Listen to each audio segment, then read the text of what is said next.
everybody, and welcome to Saturday Morning Live, the show where you get to join the conversation with us here on Network 1901. Today we're going to be talking about a subject that was actually a listener suggestion by Noel. And today we're going to be talking about the oversaturation of superhero movies. This is actually something that Josh had done a podcast about in the past. We haven't done a video about it yet. So we actually wanted to take this opportunity to do the video version of that. And because Josh was the one who originally did the video, or did the podcast, I figured I'd like to actually turn this week's show over to him and let him kind of like take the reins, host a little bit.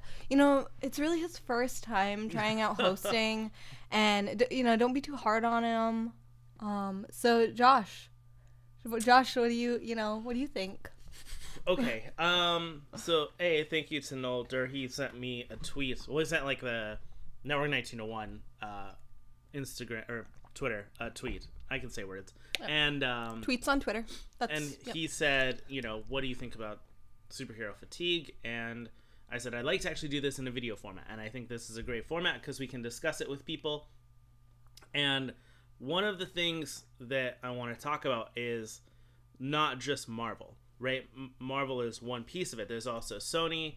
There's are doing the upcoming Spider-Man film this year, the animated film Into the Spider-Verse.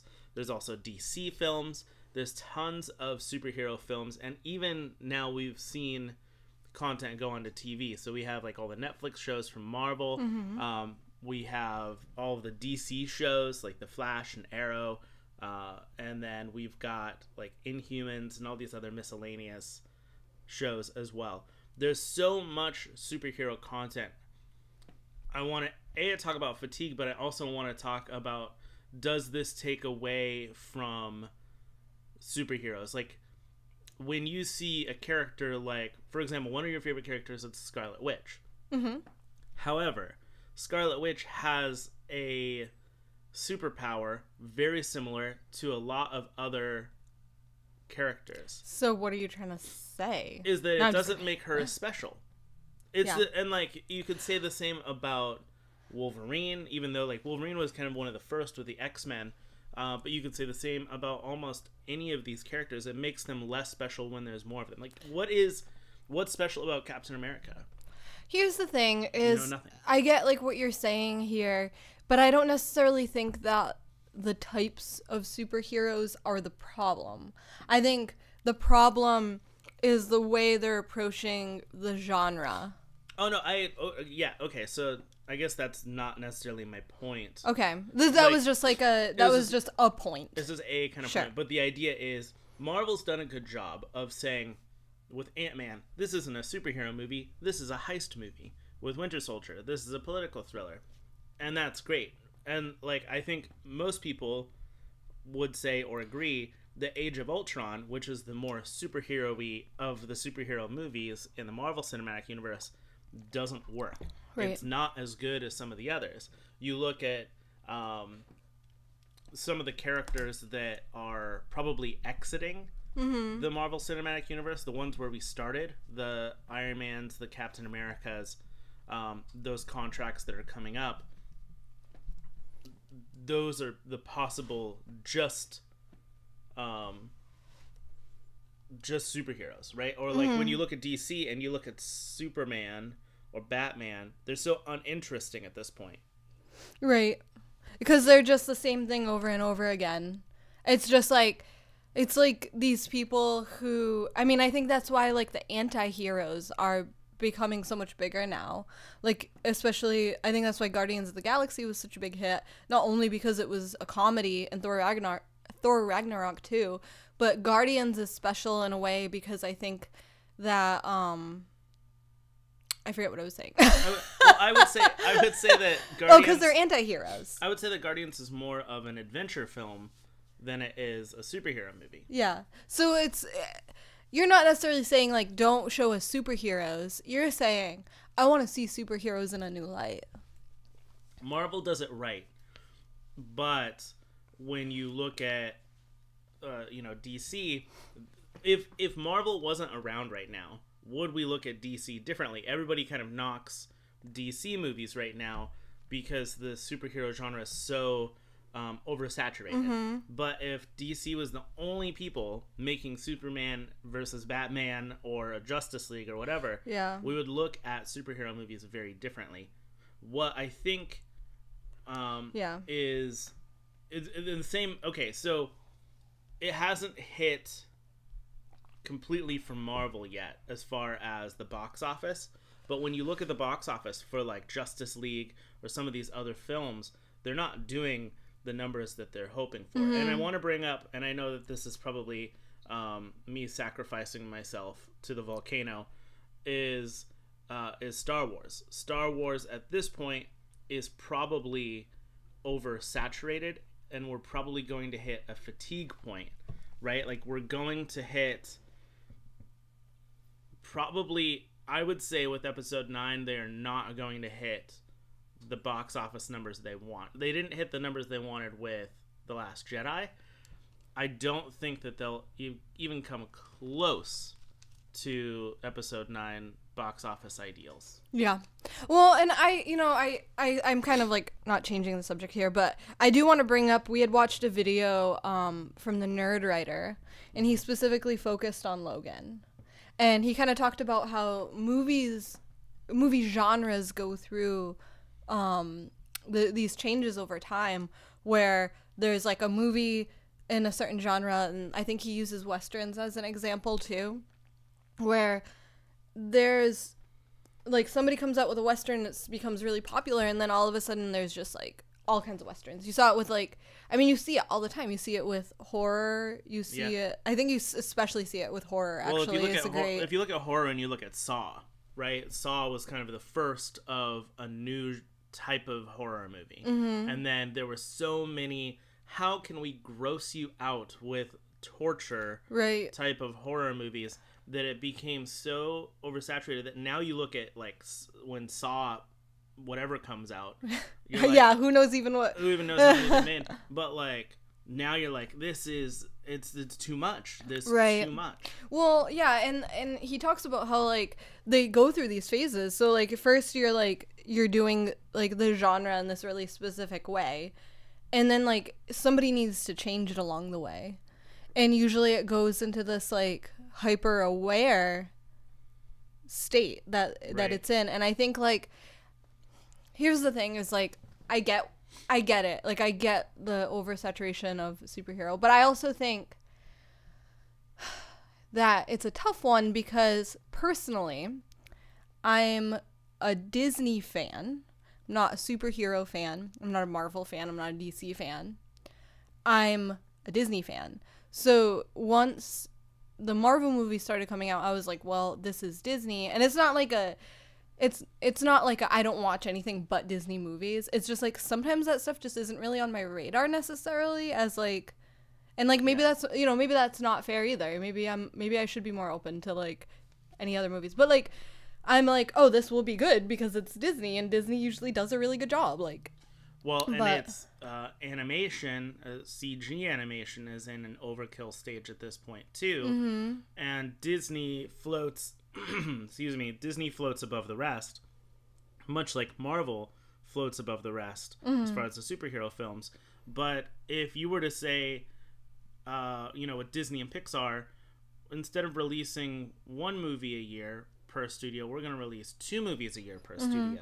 But what I was going to say was, no, sorry, why don't you finish your thought? Because I can go back. Like that would kill Disney and Pixar, and I think they're going to have to realize the same with Star Wars, in the fact that one movie a year, plus all the TV shows, plus like the animated shorts, everything that they're doing, the books, everything, is so is fatiguing the audience so much that if you spaced it out even another year, if you did every 2 years, it would make a lot more sense. Like they didn't do Star Wars Celebration Convention this year, they're doing it next year, and the build for it is going to be so incredible that it's going to be a huge turnout.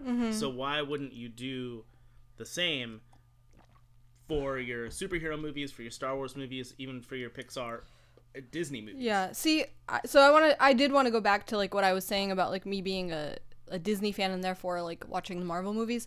But I actually want to respond to that instead, because I don't necessarily think like, I get like you're saying there's an oversaturation of movies, but you have to think like a lot of, maybe not necessarily with Marvel, but at least with Star Wars, like a lot of the movies that are coming out right now are geared towards these fans that have been fans since the 70s.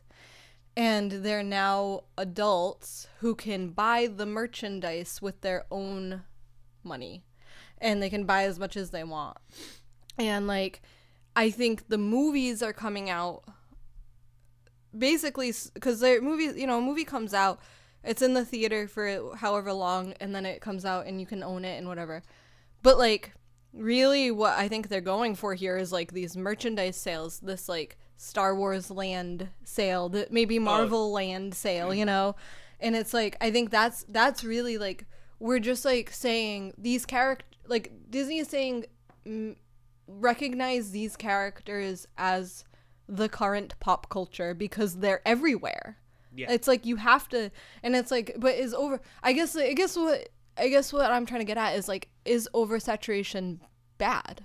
Like, can oversaturation be good? Because it's good for branding, it's good for the fans. Yeah. It's good for the super fans. I just blew a bubble and I don't know if anyone saw that. I want to turn the chat a little bit because some people are actually really agreeing with me with Star Wars, which I'm actually very surprised. But like Benson just said, they should have waited to release Solo until December and keep that 12-month gap between movies. Mm-hmm. I totally agree. Solo, first of all, has had its own problems leading up to this. Mm-hmm. But, like, I think the movie, in hindsight, had it been pushed to December, and they could have really spent some time hyping it. Even though I think it's going to do well enough, I think the movie could have done way better. Mm-hmm. But you're right. The merchandise needs to sell. And they're trying to beat the clock on Star Wars Land opening, mm-hmm. right? And they're now trying to do a Marvel Land, and they have toys to sell. They have like merchandise to sell. It's the same though to me with Disney. Frozen 2 is never going to make as much money as Frozen 1. It never is mm-hmm. going to. And then the same with Wreck-It Ralph Breaks the Internet. It might do really well, but it's not going to do as well as some of the other films within the quote-unquote revival era, and that's why I made a video that... You don't think so? I think Wreck-It Ralph's... I get you're saying that as just like an example, but I think in this particular case, Wreck-It Ralph Breaks the Internet is going to be a huge movie. But back to what I was saying before about like me being like a Disney fan and like not necessarily an old school like superhero fan.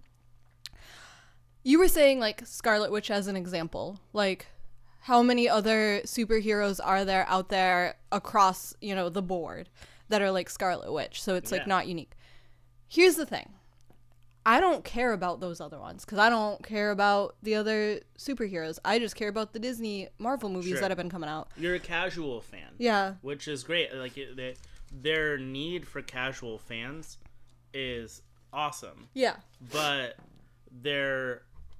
even the casual fans at some point are going to say, I really like these characters, but I've seen them far too much. Yeah. But, like, I don't know. Like, I think, like, people latch on to what they like. And, like, I don't... Like, here's the thing. I think, like, instead of saying only put out, like, one a year, be more... If you're saying, like, they need to figure something out because they're going to lose an audience. Because they're not losing an audience yet. But if they are going to lose an audience, they need to figure something out. I think the next step would be a lot more... redefine the superhero genre, or make movies like Civil War again, or Guardians again, where it's not superhero movies. It's movies featuring superheroes.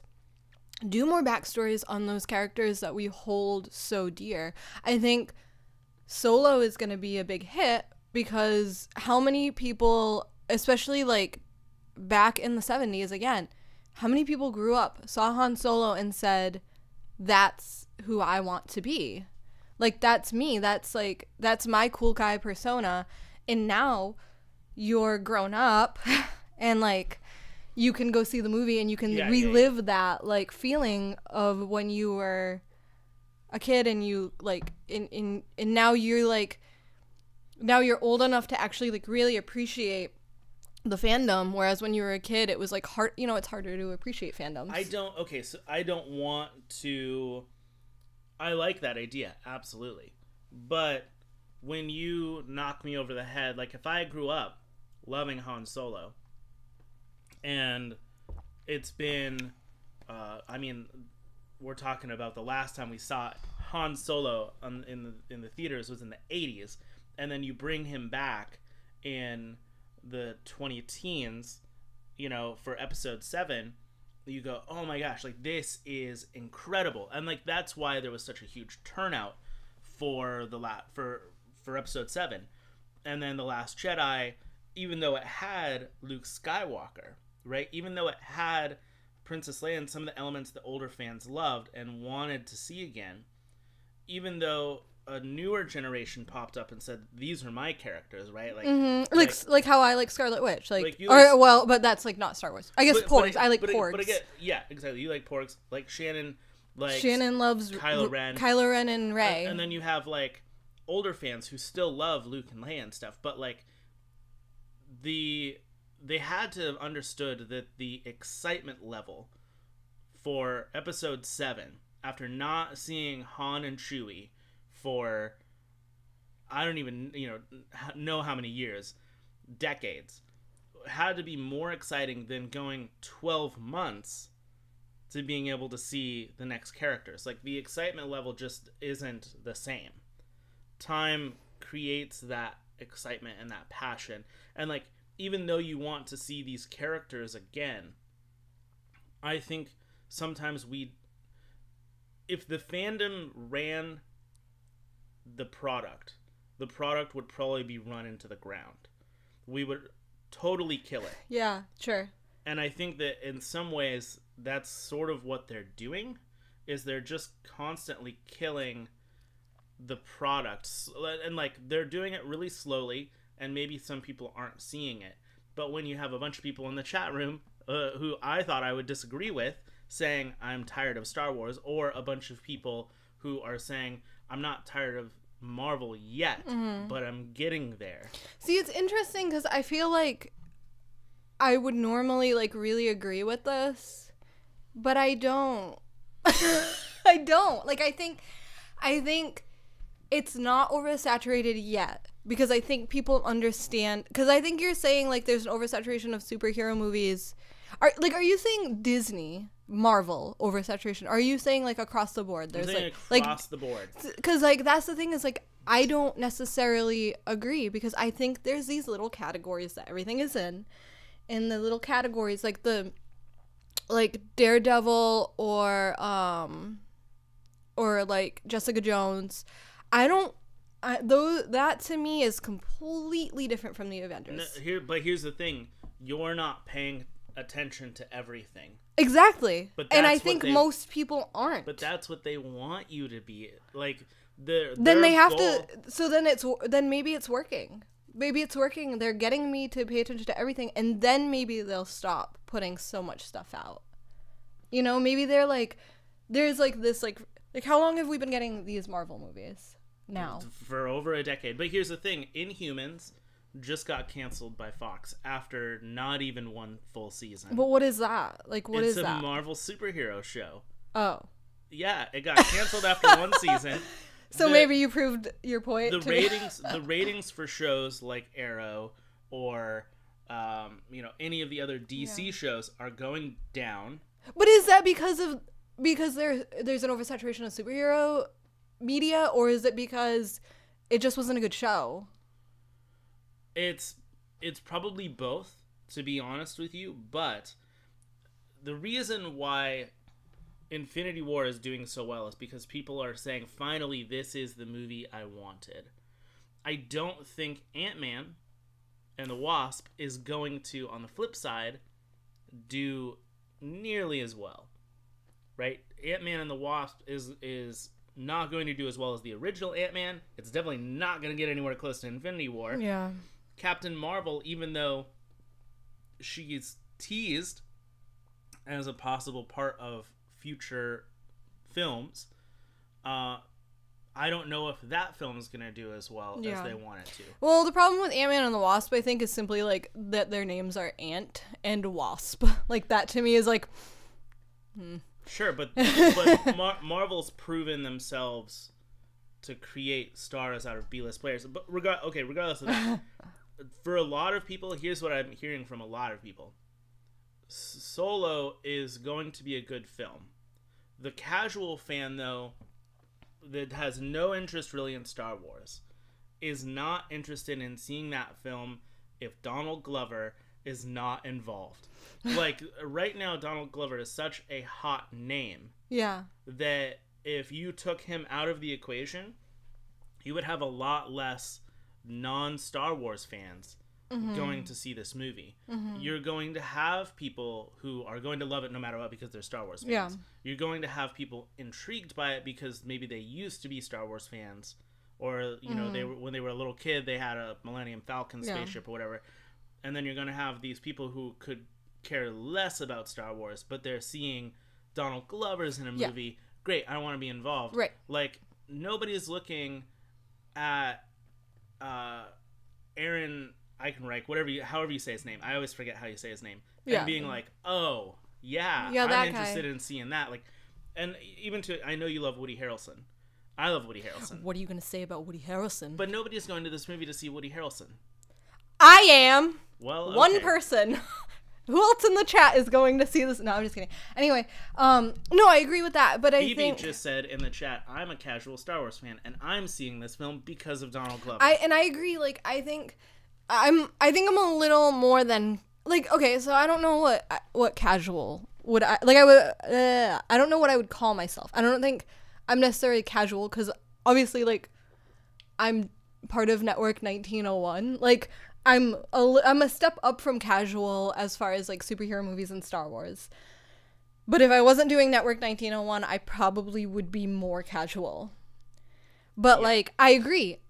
Donald Glover, for me, is a huge sale for this movie. And I think that's, like, again, like, I think they're renewing the genre in a very good way.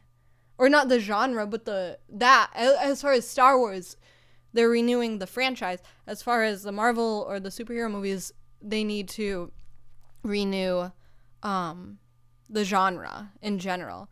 But I think we've, like, exhausted this a bit. If you guys actually want to hear a little more on this, you can go back to the Modern Mouse radio episode. It's not that far back, but it's called The Oversaturation of Superhero Movies. Actually, I left it in the show notes. Or the description box right down below. So if you're interested in listening to that show in a longer format, yeah, go ahead. But if you're interested in having a longer discussion, I'm willing to have that discussion with you. You can hang out in the chat after the show. I'll always hang out for another 15 minutes or so after. Yeah, and again, this was a Noel's suggestion. It was it was a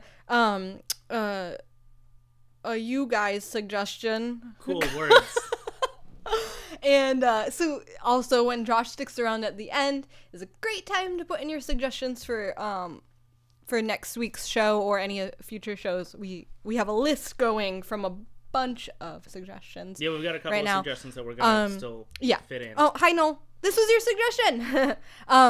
But other than that, if you want to watch, if you don't think that your content is about superheroes and stuff is oversaturated right now, you can go back for the past 2 weeks on Network 1901. We've been posting a ton of stuff about the new Infinity War movie.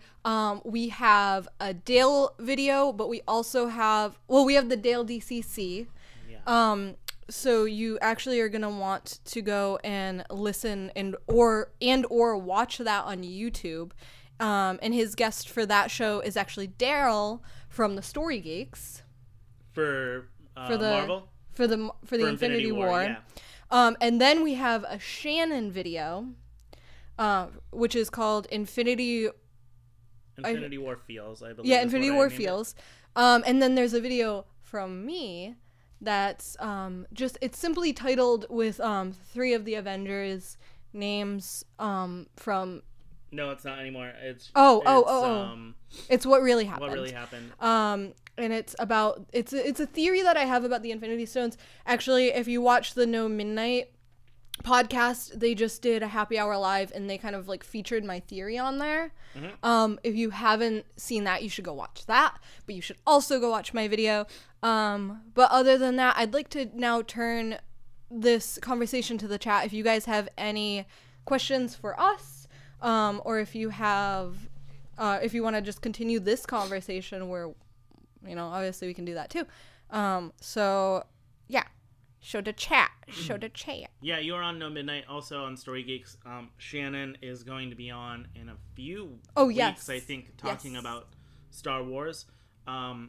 And then Dale just had Chris on too from the No Midnight podcast. Yeah, so we're all just circling around each other. Honestly, if you guys aren't following Story Geeks or No Midnight podcast right now, they're in the chat. Like I can see them as the chat. Click on their thing, open up in a new tab, and subscribe to their channel. But also, you're gonna want to go over to their Facebook pages and download their podcasts as well as ours, Network 1901, because if you like us, you'll love them.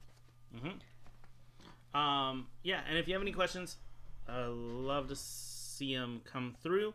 And then I'm going to stick around in the chat afterwards. Also, Goldbluming this past week, I'm not going to put up the picture, but we talked about Wes Anderson's Life Aquatic, Steve Zissou, and so we've only got a few more episodes of Goldbluming left.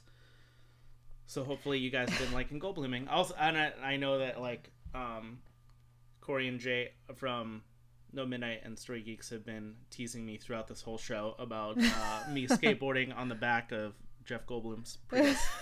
Back to the Future. Yeah, no, that's exactly what I pictured. Yeah. But actually, and as far as. Oh, yeah, sorry. It's Corey from the No Midnight podcast, not Chris from the No Midnight podcast. But Dale and I actually have... I'm not going to say too much because I don't know how we want to reveal this quite yet. But Dale and I have an upcoming podcast that we have been working on to follow Goldbluming. So it's actually kind of funny because the topic of the show that we have for the next Rotating Friday show is in conflict with our topic of our live show right now. And it's so funny, guys, if you only knew what the show is. Vince is saying that explain this book to me, he wants back, and in some sort of way you and Dale are going to be doing a kind of explain this book to me type of show. And then I explain this book to me will definitely be back. It's one of our signature shows, really. But yeah, this will be a good, if you're waiting for that series to come back, it will be a series that will interest you. And I think I'm actually in the works on a podcast with Shannon as well. And I think you guys are going to love that one too. I think you're not gonna give anything about that one? Nope. And then I'm working on, after Goldbluming, my next main mission will be season 3 of The World That Never Was. And we've been talking about turning that into a docu-series on YouTube as well. Oh, have we? I have been telling Josh to make it into a docu-series on YouTube as well. Yeah. So anyways, thank you guys so much for hanging with us, right? Are you just reading the chat? Yeah, sorry. Did you see the new Adam asked, did you see sorry, the new I need to say what I laughed at. I just need to. Okay, go. Chris from No Midnight Podcast said that he's got to call him Corey. Oh my god, why do I do that? Corey from the No Midnight Podcast just said that he has to go walk my nephew and niece. And that is in reference to our dogs. No, his dogs. Oh. Because I'm their aunt. Chester and Meg. Yeah, so now let me get back to the questions. Did you guys see the new Incredibles 2 sneak peek? They show Void. I have not seen it. I don't think you have either. But I would actually put in Incredibles 2 with the superhero fatigue. I think The Incredibles 2 would be a much more approachable film if there wasn't 7,000 superhero movies. I disagree with you because it is not a superhero movie. But I just want to scroll back up here because Jay's getting a little cocky in the chat because he asked a question and we didn't answer it. So let's go back up to the question. He asked if we had to squash any one of the universes and revive a universe, which ones would we choose? I don't know how to answer the question. Okay, so I would actually here's my answer, because I think that what's happened is good. And it's not that I would revive something, but I would continue something. You just kill everything? No. So I don't know how many years it was between the last Harry Potter film and the first Fantastic Beasts film. But I'm so much more excited about the Crimes of Grindelwald, like the new Fantastic Beasts movie, than I am about Ant-Man.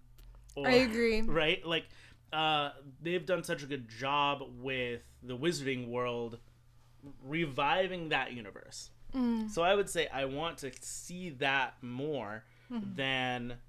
I am actually super excited about Solo, but I'm not ready for episode 9 the way that, like, Shannon's ready for episode 9 of Star Wars. Well, you're not a super fan. She's a super fan. Yeah, but I would love to wait 5 years before we get to episode 9, even though I know that is a long wait. But in 5 years, if you were to tell me, you're ending the saga, awesome. Maybe they're just like trying to build it up so much so that like Star Wars Land is relevant to like maybe they're putting stuff in Star Wars Land that are in the new movies. Yeah, but they don't have. That's the thing. They don't have to. Like, they're creating their own deadlines, and their deadlines are so like, let's rush this to get this out, and like the Star Wars Land can have whatever it has, and then they can add things later. That's totally fine. Like, when you look at I'm trying to think of Animal Kingdom. Animal Kingdom opened because you and I were kind of alive for the opening of Animal Kingdom. You and I were alive for the opening of Hollywood Studios and other things too, but like at Disney World, they opened with Africa having one ride. They opened with Dino Land having one major ride, and they opened with like Camp Mini Mickey having the Festival of the Lion King. That was it. Then they eventually opened the Asia section that had the River Rapids ride, and then they opened Everest. And yeah, that was like a decade later. Yeah, like it all came later, but that's fine. They can have that. But I'm saying, yeah, that's what I'm saying. Like, it was like a decade later, and it's like, it's successful. Star Wars Land can be successful initially because it's Star Wars Land. People will show up because of that. Yeah, it could be like, it could be cardboard buildings, and people would show up and be like, oh my god. Right. I'm glad it's not. I'm in Star Wars. It's starting to look great. But like 10 years from now, you say we're going to be adding new stuff, and people will go, like the problem will become when they've added everything, what's there left to add? Right. When you look at Toontown at Disneyland, it's been the exact same as when they built it. And it's like, meh. So you had said like you want to see more like Newt Scamander and like that like version of the Harry Potter universe. To Jay from the Story Geeks question, and he actually answered the question as well and said, I would revive the Dark Universe, which I think was a great idea. And I would kill Transformers. I actually don't know how it's not legit dead already. Okay, so when you asked the question, I actually thought you meant like superheroes in particular. No. So I'm glad you guys both answered the question before I tried to answer the question. I still don't know if I have an answer, but I would like to think about that. Maybe I'll like tweet out my answer later. I think that that's great. Transformers. I would also say I would kill like the Fast and Furious franchise, like that whole entire universe needs to just finally go away. And then I would say after this Jurassic World film, no more Jurassic Park movies for another 10 years, 20 years, or never. I'm totally okay with them doing never. Yeah. Honestly, like, when I think like nostalgia and like brands and stuff, I feel like I think of a lot of like 90s Nickelodeon. Honestly, like, that's like anytime I'm like nostalgia, 90s Nickelodeon. So, and that's actually huge right now. So I'm assuming that there's going to be a revival of something something with those lines, but I don't know necessarily that that's like a universe, you know, like I don't know how I would say, like, what, like, maybe it would be there's like a new wave of really popular children's cartoons, or like maybe there's a new wave of like remember like the Family Feud, or not Family Feud, Double Dare, like Double Dare, and like Legends of the Hidden Temple and Guts. Yeah, like that might be like coming up soon, because I think people miss those types of game shows that are just kind of like gross and raw. Sure. But I don't know, maybe not. I think people like the animation style of the 90s, so maybe it's more animated stuff that's going to come back. But well, I think DuckTales came back. DuckTales came back. I just saw the mugs the other day for Tailspin and Chippendale Rescue Rangers, which I assume if they're putting out mugs, the possibility and at least thought of bringing those shows back. You know what would be terrifying? A live action DuckTales movie. Why would you do that? That would be the scariest thing. No, that's awful. Imagine Scrooge's nephews, like Huey, Dewey, and Louie. Imagine them live action. Like, that would look like Howard the Duck. That's what I'm picturing. I'm picturing Howard the Duck now. I kind of feel like a good one would be like if they did a live action Gargoyles. That would be awesome. Gargoyles. I know. Yeah. But we've talked so much. I actually think the new wave of stuff, movies and TV shows and stuff, is actually going to be focused a lot more on people's emotions and personalities. Yeah. I think we're like at an age where our like emotional lives and our like inner workings are really thought of as like important right now.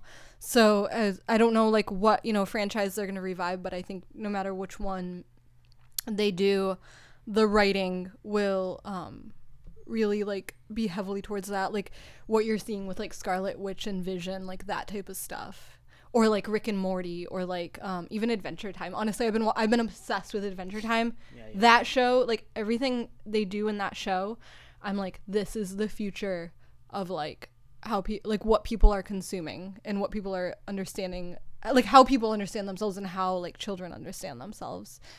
But we've like really exhausted the topic and this show. Yeah, we fatigued the topic about fatigue. But other than that, if you guys want to follow us on social media, how can they do that? You can follow us at Network 1901 over on Instagram, Twitter, Pinterest, Facebook, or make sure to subscribe here over at youtube.com. Yeah. And if you want to see anything that we're doing, just make sure you subscribe to the channel right now. You can subscribe right now, hit the bell notification icon to know when we go live. And also go over to network1901.com. That is our hub for everything that we do, so you can actually access our YouTube videos from there. Or you can check out all the podcasts we got going on. Of course, we said that the DCC is on Mondays, Martyr Mouse Radio is on Wednesdays, and then we have a rotating show on Fridays. Right now it's Gold Blooming. Next up is what is it gonna be? Don't tell me. Next film? Don't tell me. No, the next series for Friday. Oh. Yeah, go check those out, because everything, so like it could be confusing in the podcast feed, but if you go to network1901.com, everything is sorted out there for you. So if you want to just listen to one series in its entirety, which I highly recommend binging a lot of our series, you can go and do that at network1901.com. But other than that, I think that's everything, guys. Josh will stick around in the chat for another 5 to 10 to 15 to however long he wants to stick around in the chat, so you guys should too. But until next week, hurry back. And keep on moving, people.